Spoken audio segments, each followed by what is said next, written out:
بسم الله الرحمن الرحيم. كتاب أنزلناه إليك مبارك ليدبروا آياته وليتذكر أولو الألباب. صدق الله العظيم.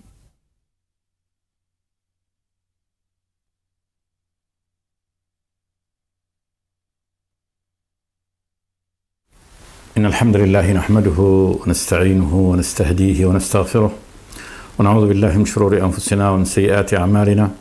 من يهده الله فلا مضل له ومن يضلله فلا هادي له، وأشهد أن لا إله إلا الله وحده لا شريك له، وأشهد أن محمدا عبده ورسوله. أما بعد، فإن خير الكلام كلام الله تعالى، وخير الهدي هدي محمد صلى الله عليه وسلم، وشر الأمور محدثاتها، وكل محدثة بدعة، وكل بدعة ضلالة، وكل ضلالة في النار.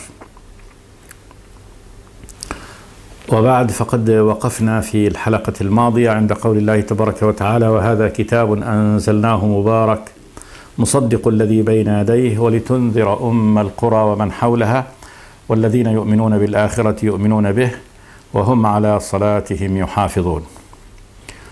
وقلنا إن هذه الآية جاءت في معرض رد الله تبارك وتعالى على هؤلاء المشركين واليهود الجاحدين المعاندين من أهل الكتاب الذين قالوا ما أنزل الله على بشر من شيء، فأنكروا أن يتخذ الله تبارك وتعالى من البشر رسلا إلى الناس، وأن هذا يعني لا يتأتى من فعل الله تبارك وتعالى. شأنهم في ذلك شأن من مضى من المكذبين بالرسل، أنهم أنكروا أن يختار الله تبارك وتعالى رسولا من البشر يرسله الله تبارك وتعالى إليه. قال جل وعلا: وما قدر الله حق قدره إذ قالوا ما أنزل الله على بشر من شيء. وكونهم أنهم لم يقدروا الله حق قدره، وذلك أن عدم إرسال الرسل إلى الناس لبيان طريق الرب تبارك وتعالى وهدايته وصراطه المستقيم، معناها أن الله تبارك وتعالى قد خلى خلقه هملا وتركهم سدى لا يأمرهم ولا ينهاهم، وبالتالي يكون هذا الكون قد ليست له هدف وليس له غاية، يكون قد خلقه الله تبارك وتعالى عبثا ولعبا. تعالى الله عن ذلك. فحسبتم أنما خلقناكم عبثا وأنكم إلينا لا ترجعون، فتعالى الله الملك الحق. فإن الله تبارك وتعالى لم يخلي عباده من الرسالة، بل قبل أن ينزل آدم ويهبطه إلى هذه الأرض قال: فإما يأتينكم مني هدى فمن اتبع هداي فلا يضل ولا يشقى، ومن أعرض عن ذكري فإن له معيشة ضنكا. وهذه السماوات والأرض لم تخلق إلا بالحق. قال: وما خلقنا السماء والأرض وما بينهما باطلا ذلك ظن الذين كفروا فويل الذين كفروا من النار. فهؤلاء الذين أنكروا الرسالات إنما يطعنون في حكمة الرب تبارك وتعالى، وينسبونه سبحانه وتعالى إلى السفه وإلى اللعب، وأنه خلق خلقا بلا هدف وبلا غاية وبلا نظام وبلا تشريع. تعالى الله عن ذلك. وما قدر الله حق قدره إذ قالوا ما أنزل الله على بشر من شيء. احتج الله تبارك وتعالى اليهود قال: قل من أنزل الكتاب الذي جاء به موسى نورا وهدى للناس تجعلونه قراطيس، أي أوراق متفرقة تبدونها لينطلي هذا ليوافق هذا أهواءهم، ويقولوا يفتوا لأقوامهم بما يشاءون، تبدونها وتخفون كثيرا مما قد يحتج به عليهم، ولتركهم عامتهم في جهالة، ويبقى يعني علم الشريعة عند طائفة خاصة منهم يتلاعبون بالدين كما يشاءون.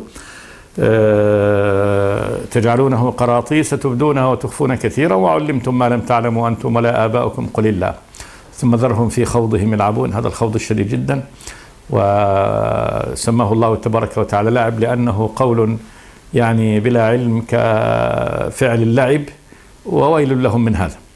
قال جل وعلا: وهذا أي المنزل القرآن، وهذا كتاب مكتوب. سماه الله تبارك وتعالى كتابا لأنه كتبه سبحانه وتعالى في السماء في اللوح المحفوظ نزل مقروءا كلام الله تبارك وتعالى على سمع جبريل، وجبريل أتى بهذا القرآن وألقاه على سمع النبي محمد صلوات الله والسلام عليه، وأمر النبي بكتابته في الأرض، فهو كتاب. لم يكتب كتاب في الأرض مثل كتابته، ولم يقرأ مثل قراءته، وهذا كتاب أنزلناه مبارك، حال كونه مبارك. وصف الله تبارك وتعالى هذا الكتاب بأنه مبارك مصدق الذي بين يديه. وبركة الكتاب من نواحي كثيرة. أول شيء الكثرة الهائلة العظيمة في من يؤمنون بطريقه، فإن هذا الكلام لا يلامس القلب الواعي إلا وحوله إلى الدين، فهو كتاب هداية وهو كتاب بصائر، هدى الله تبارك وتعالى به من شاء من عباده. هذا الجم الغفير والكثرة الكاثرة من الناس كانت بسبب إنزال هذا الكتاب. كذلك هو معجزة قاهرة باقية ليوم القيامة، فبركته في إعجازه الباقي ليوم القيامة، بركته في الثمار المترتبة عليه عظيمة. من قرأ حرفا من كتاب الله أعطاه الله 10 حسنات. الماهر بالقرآن مع السفرة الكرام البررة، يقال لقارئ القرآن اقرأ وارتقي ورتل كما كنت ترتل في الدنيا، فإن منزلتك عند آخر آية تقرأها. فهذه بركة عظيمة للقرآن. بركات القرآن لا تنحصر. ثم مصدق الذي بين يديه، يعني أن الأخبار التي جاءت فيه من أخبار السابقين تصدق ما أنزله الله تبارك وتعالى في الكتب التي سبقت.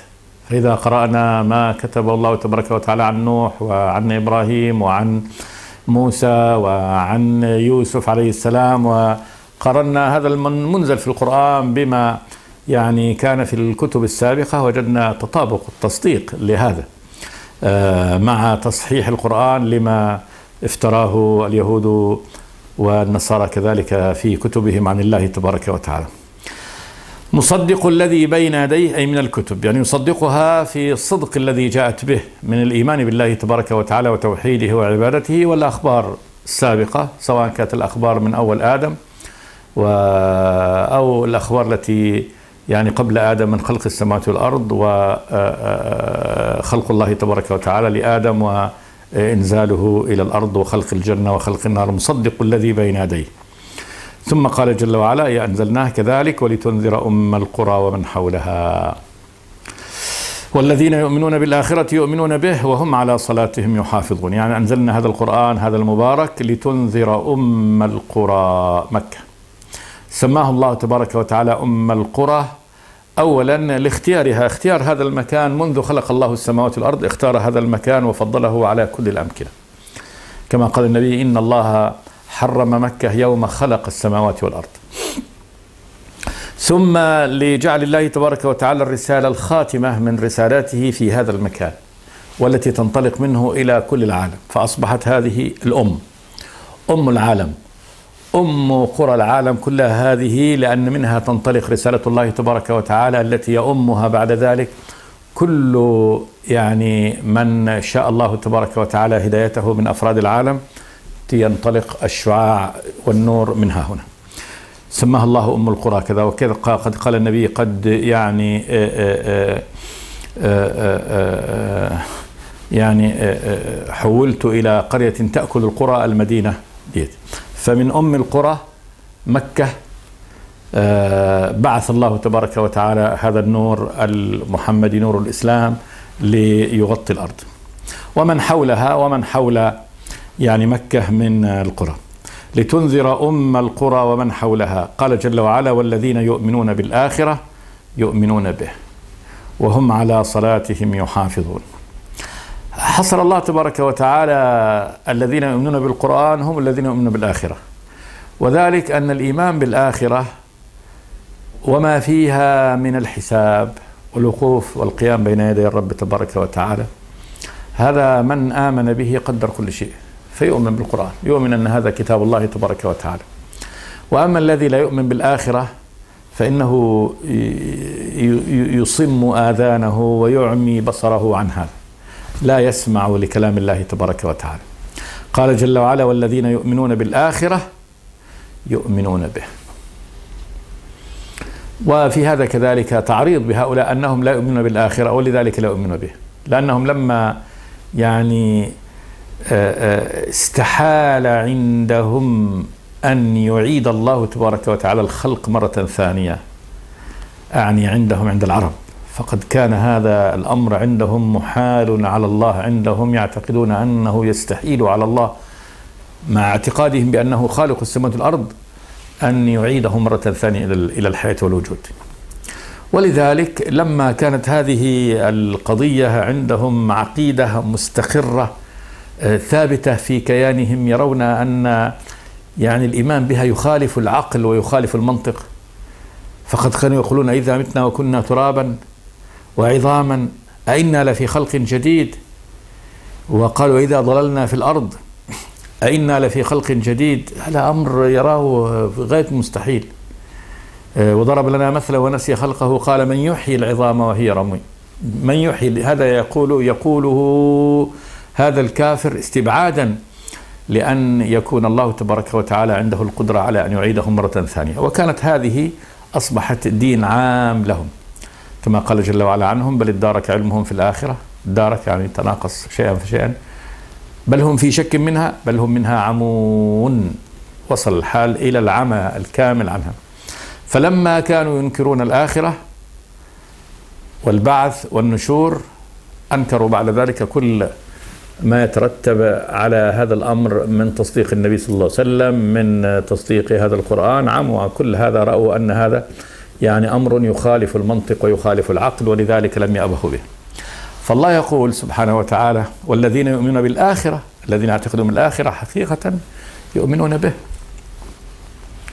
وذلك أن من آمن بالآخرة آمن بالبعث وبالنشور لا شك أنه يصدق يعني كلام الله تبارك وتعالى، ويسهل عليه أن يفهم أن هذا محمد بن عبد الله هو رسول الله، ويسهل عليه أن يرى أن هذا القرآن هو من عند الله سبحانه وتعالى. والذين يؤمنون بالآخرة يؤمنون به وهم على صلاتهم يحافظون، يعني ليس فقط مجرد تصديق لهم، بل هم كذلك مستقيمون على أمر الله ويحافظون على صلاتهم. والصلاة هي عماد الدين، وهي أعظم ما وضع الله تبارك وتعالى لعباده في الأرض من العمل. الصلاة خير موضوع، وهم على صلاتهم يحافظون، فهم مؤمنون مصدقون عاملون بمقتضى هذا التصديق، ثم هذا عملهم أنهم محافظون على صلاتهم لله تبارك وتعالى. فهم في قلوبهم مؤمنون، وبعملهم هذا الترجمة العملية، الصلاة هي الترجمة العملية لهذا الإيمان، وهم على صلاتهم يحافظون. ومعنى المحافظة على الصلاة المداومة عليها، ما يقطع شيء منها متقطع، كذلك يعني إذا أداؤها في أوقاتها، فعل يعني شرائطها، القيام بأركانها، كل هذا يأتي من معاني المحافظة على الصلاة، وهم على صلاتهم يحافظون.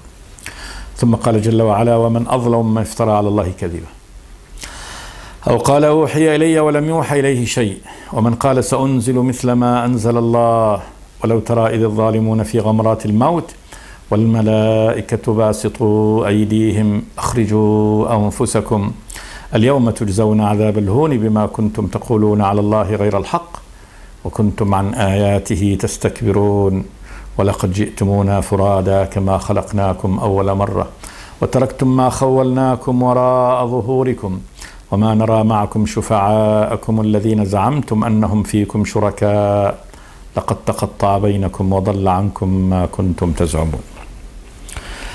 قال جل وعلا ومن أظلم ممن افترى على الله كذبا. سؤال يراد به التقرير، يعني لا أحد أظلم من هذا. والافتراء هو اختلاق الكذب، يختلقه من عند نفسه. ومن أظلم ممن افترى على الله كذبا، أي كذب على الله. لو قال حل الله كذا حرم كذا يريد كذا لا يفعل كذا لا يفعل كذا وهو كاذب في هذا لا أحد أظلم من هذا، لأن يكذب على الله سبحانه وتعالى هذا أعظم الذنب وأعظم الفرى، الكذب على الله تبارك وتعالى، لأن كلام الرب هداية وتشريع، هذا كلام الله. فإذا قيل هذا كلام الله، كلام منسوب إلى الله، الله عندما يأمر، الله خالق السماوات والأرض، فإذا كان قال أمر الله بكذا هذا لازم، نهى عن كذا هذا لازم، أحل كذا هذا حلال، حرم كذا هذا حرام. فعل الله تبارك وتعالى فعله تشريع وهداية وحكم. فإذا نسب أي كلام اختلقه من عند نفسه ونسبه إلى الله تبارك وتعالى، يبقى جعل هذا الكلام حكم وهداية وتشريع. أو قال أوحي إلي ولم يوحى إليه شيء، هذا يعني من الكذب على الله، وهذا النوع من أنواع الكذب أكبر كذلك، أكبر الكذب. يعني الكذب على الله تبارك وتعالى كله من أي فرد كان من أعظم الذنب. ومن أعظم الكذب أن يقول شخص إنني نبي أوحي إلي، يعني أوحى الله إلي، والحال أن الله تبارك وتعالى لم يوحي إلي.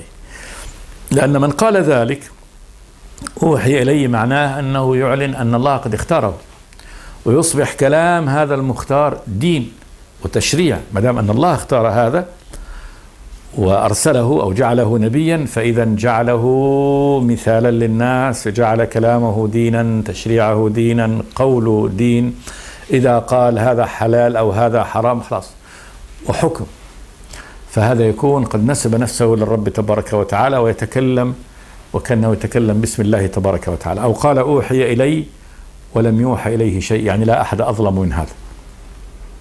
ومن قال سأنزل مثل ما أنزل الله، هذا في الطرف الآخر، اللي هو ما نسب نفسه إلى الله ولكن تحدى الرب تبارك وتعالى وقال أنا سأنزل مثل ما أنزل الله، حكما، تشريعا، هداية، نظاما، قصصا، كلاما. فإذا تحدى وقال سأنزل مثل ما أنزل الله، قال أعارض القرآن بمثله في إعجازه، فلا أحد أظلم من هذا. أعارض القرآن بمثله في تشريعه، الله يشرع كذا أنا أشرع تشريع مثل ما شرع الله. آتي بكلام حسن جميل فيه قصص وحديث أجمل من ما أنزل الله، كما قال يعني بعض كفار مكة تعالوا. كان إذا يعني النبي صلى الله عليه وسلم انتهى من مجلسه في تعليم الناس ووعظهم في قراءة القرآن عليهم، يقول لهم تعالوا أنا عندي من أخبار رستم واسفنديار ويعني أخبار حكماء الهند كلاما أجمل وأحسن من كلام محمد، ثم يأتي فيقص عليهم من هذه القصص.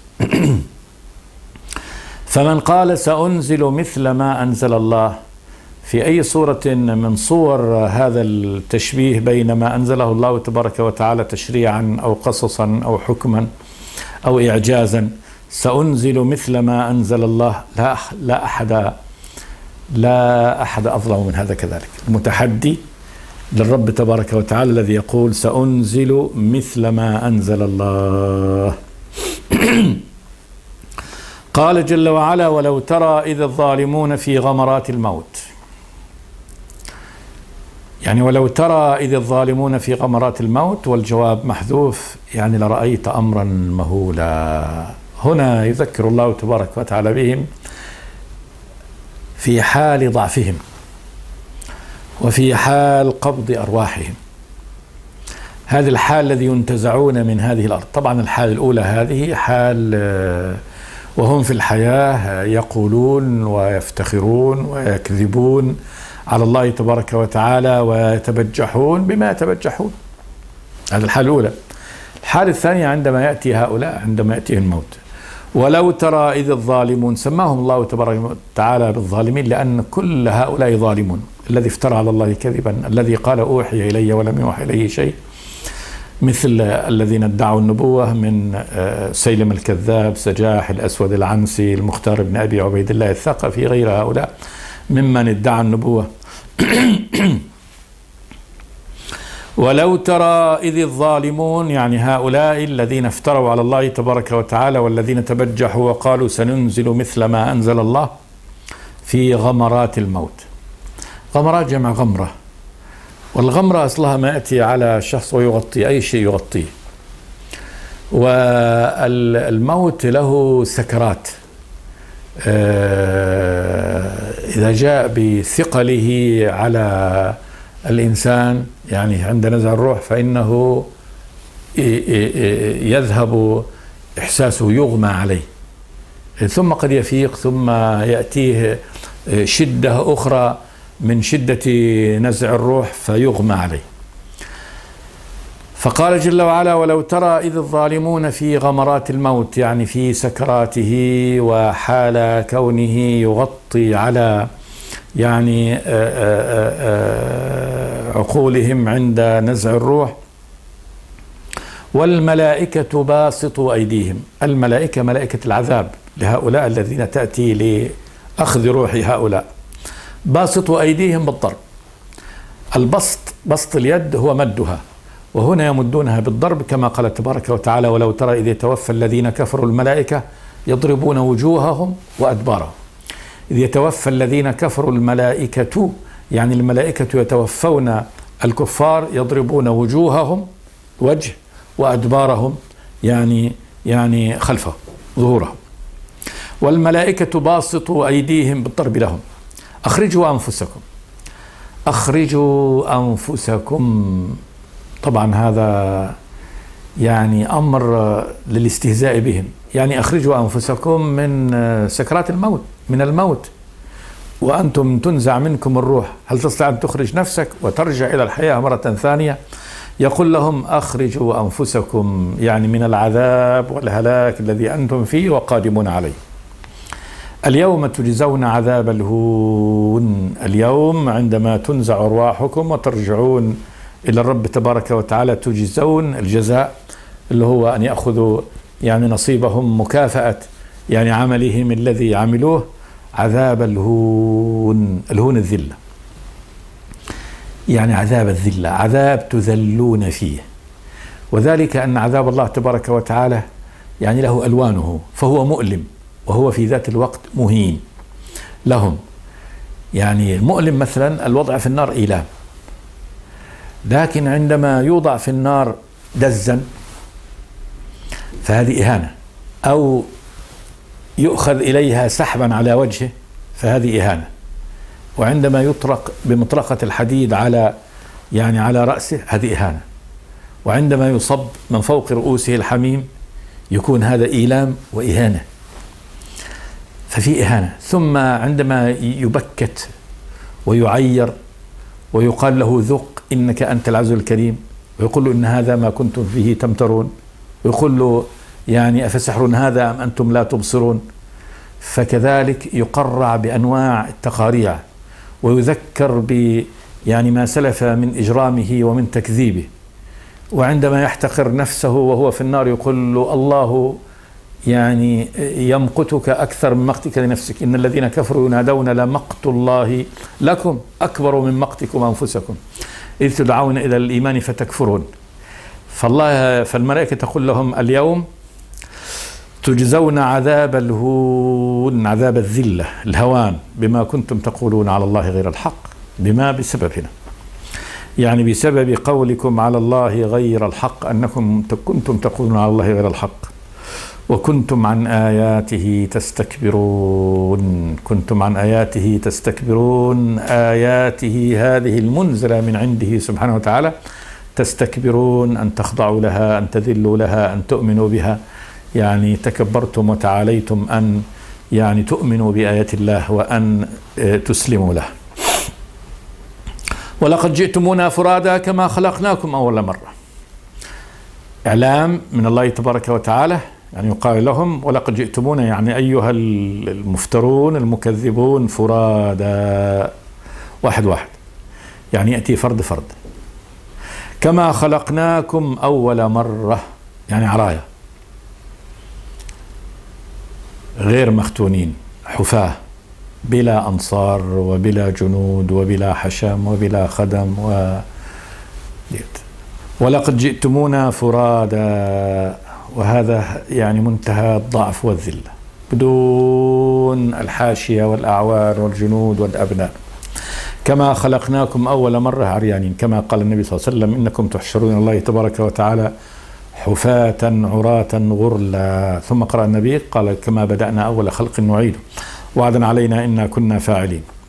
وتركتم ما خولناكم وراء ظهوركم. وتركتم ما خولناكم الخول اللي هو إعطاء ما أعطيناكم في هذه الدنيا، وأنها يعني كل الذين يعطاه الإنسان إنما هو أمر عارض يأخذه ثم يأخذه غيره وهكذا. وتركتم ما خولناكم يعني من المال والدور والقصور والزوجات والأولاد والخدم وغير ذلك كله تركتموه.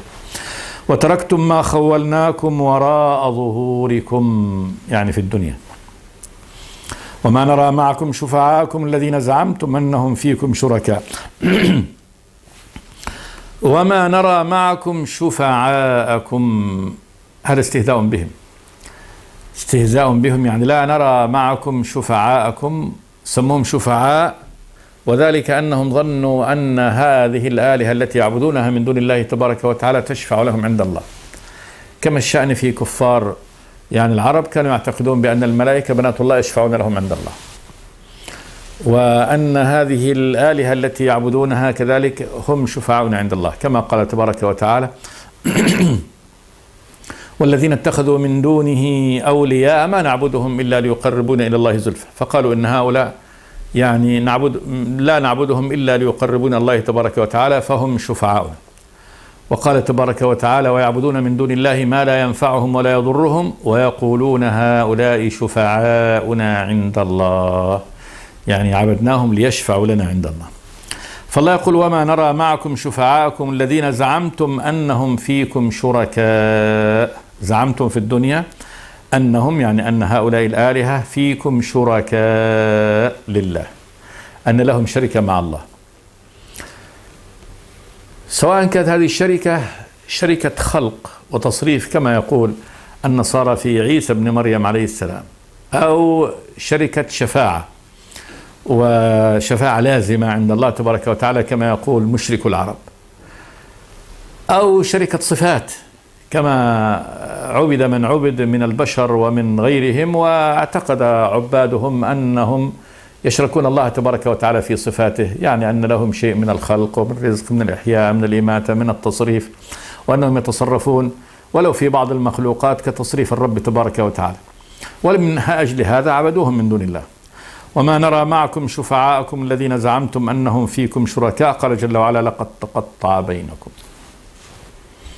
الأسباب كلها، كل أسباب المودة والصلات والمحبة التي كانت بينكم تقطع بينكم.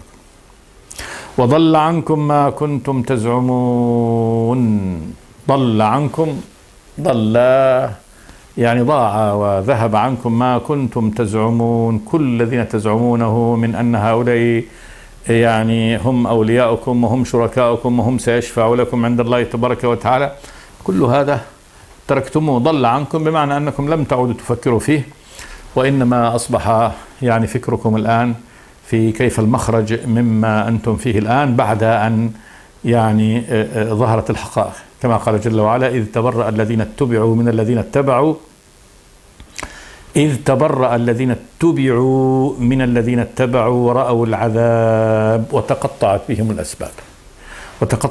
الأسباب بين يعني هذه الآلهة التي كانت تعبد وبين من يعبدها. وقال الذين اتبعوا اتبعوا المتبوع، وقال الذين اتبعوا لو أن لنا كرة فنتبرأ منهم، لو أن لنا كرة إلى الدنيا فنتبرأ منهم كما تبرأوا منا. قال جل وعلا كذلك يريهم الله أعمالهم حسرات عليهم وما هم بخارجين من النار. فهنا يقول لهم الله عز وجل لقد تقطع بينكم، يعني أيها الأتباع والمتبوعون الذين تناصرتم وتعاقدتم على الباطل، وهذا الأتباع اتخذوا يعني متبوعيهم أولياء لهم من دون الله، لقد تقطع بينكم وضل عنكم ما كنتم تزعمون. والحمد لله رب العالمين. نقف هنا ونكمل إن شاء الله في الحلقة الآتية. أستغفر الله لي ولكم من كل ذنب. صلى الله وسلم على عبده ورسوله محمد. بسم الله الرحمن الرحيم. كتاب أنزلناه إليك مبارك ليدبروا آياته وليتذكر أولو الألباب. صدق الله العظيم.